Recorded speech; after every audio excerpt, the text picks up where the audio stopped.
Good morning, you guys. You have joined me here on Life Enchanted, and I am your girl, Takela Swain. I'm so excited you guys have joined me today. I hope that your morning has started out with a great bang, and then you had an opportunity to get up, do some exercises, say your prayers, get you a hearty breakfast, and now you're ready to start your day. Today, I want to talk to you guys briefly about the concept of unseasonable abundance. Unseasonable abundance. Well, for many of you guys who know me personally or have come to know me, you know that I have grown up in eastern North Carolina. So that of Bertie County and Hereford County, for many of the different cities in each of those counties, I actually lived there and grew up until probably in my latter teens and early 20s. I was in certain areas for a great period of time. And one of the things that we are known for is that of gardening and or like farming. Now, myself, I'm actually like a novice as it relates to that of gardening, and I've produced different fruits. And if you guys look at some of the other videos and things like that we've done, you've seen some of the product that I was actually able to produce and things like that. But of course, the farmers in our areas are like massive. They have it down to a science. They know exactly how to develop different crops and products and know different seasons and things of that nature.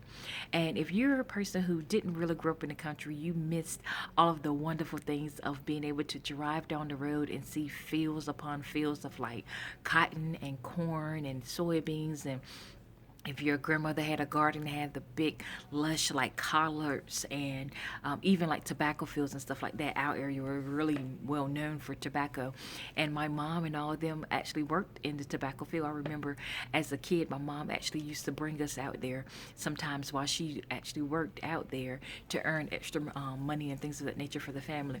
And so I remember different smells and different sounds of the area. And so many of you guys don't have the privilege of being able to experience of like the first till of the ground when they have just got through tilling up all of the first like the top soil and surface of the dirt, and then there's like a rain. Oh my god, that smell is like so distinct, but you can't really describe it.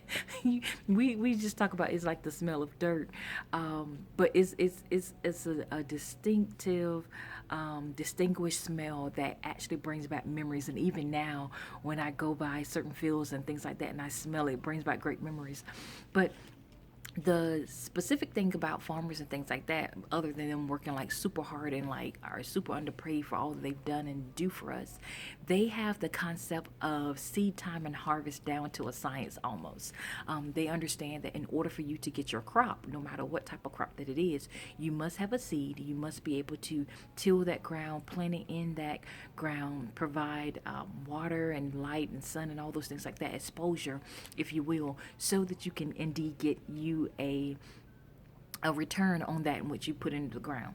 And so we all have understanding of that. And even if you happen to be from the city or you haven't experienced this, you understand that concept. In order to get an apple, you need to take the apple seed, of course, and plant it and go through those stages.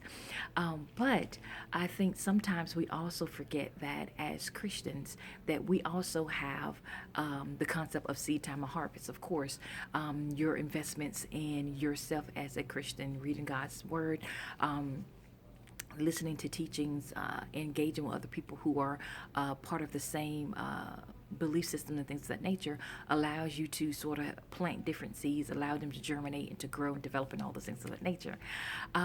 But I think sometimes we forget that there's a lot of probability and or chance in us planting those different seeds, whether in the natural or in the spirit. You don't really know what the return is going to be. Of course, in the natural, if you plant apple seeds, as I said before, of course you're not going to get oranges. Okay, it's impossible to do that. And if you do, then you might want to talk to somebody because so doing right. But you know that if you have this particular seed, this is what you're going to get. But you really don't know how much of it that you're going to get. You don't know if you're going to have a large orchard that's going to come from it, or are you just going to get a little blade that's going to come from the ground and end up dying as a result of the environmental elements. We know that like pestilence and even deer and things like that like to come and eat of different crops and things of that nature. So you really don't know what you're going to get in return. You may get 10%, you may get 100, you may get 5%, you really don't know. But the wonderful thing about that of the Spirit, we know that we have promises from God that lets us know that we will have an abundant life.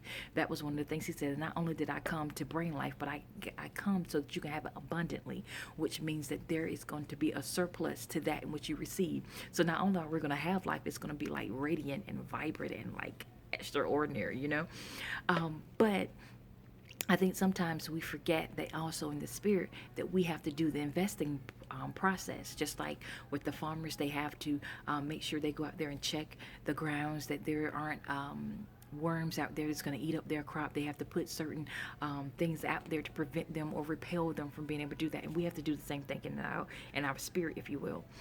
And so I was reading something this week, and I'm going to do a particular quote or saying or my own summary of what I believe that the author was talking about and saying during that time.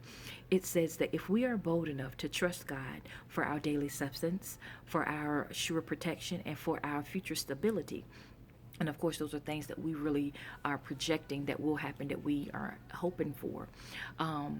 By being able to trust him in that and being able to attach ourselves to his promises, we can experience what is known as unseasonable abundance, which means that, of course, we know for like corn, there's only a certain period of time that you can grow corn throughout the year.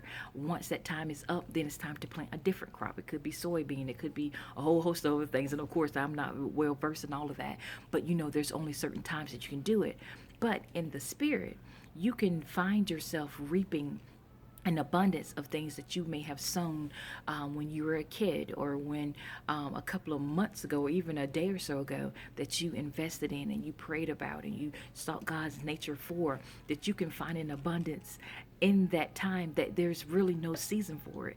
I know that we all know that, of course, when they like seasons of life, I'm not really talking about that concept. I'm talking about just life in general, that there could be unseasonable favor and abundance is given to you that others may not experience. So, and that could be strange for some, because especially when people know aspects of your life, especially like your past, like past pains and sufferings and things of that nature, people sometimes will look at you and your lifestyle and be like, how can you live to that standard or function the way that you do, knowing that all these things happen to you, or that you're still enduring these hardships and things in life? How can you be so kind? How can you have so much joy? How come you're always smiling and bubbling, things of that nature?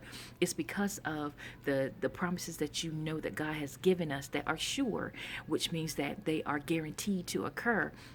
But the abundance of it sometimes does depend on how much we're investing in ourselves and connecting and standing on God's word, And so if we want people around us or the world to experience like a different concept or expectations of what should come from our lives, we need to be able to be committed to that.